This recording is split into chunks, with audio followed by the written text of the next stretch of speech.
C'est jour de mobilisation en soutien aux Franco-Ontariens aujourd'hui. Les manifestants dénoncent les compressions dans les services aux francophones. Alors, Claudine, vous êtes du côté de Toronto, où les gens commencent à arriver, commencent à se rassembler.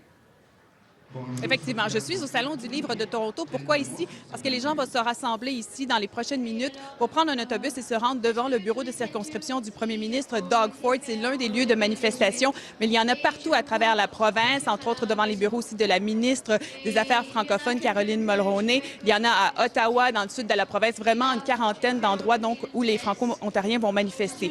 Ils vont manifester contre les compressions en francophonie qui ont été annoncées il y a 2 semaines maintenant, et ça a vraiment fâché la communauté franco-ontarienne qui s'est mobilisée depuis, entre autres, j'ai à côté de moi Alexandre Matt qui est de Sudbury. Alexandre, franco-ontarien, les compressions annoncées par M. Ford, ça vous touche directement?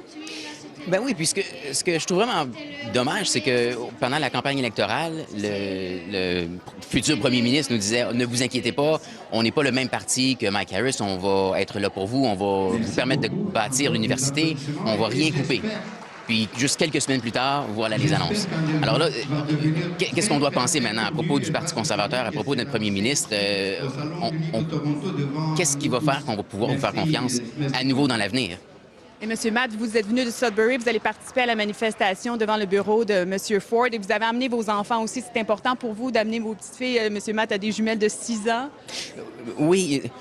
Tu sais, pendant la campagne SOS-Montfort, moi, j'étais un jeune adolescent. Je me rappelle de cette bataille-là. Je me dis, ben ça, c'est la première grosse bataille de mes enfants à moi.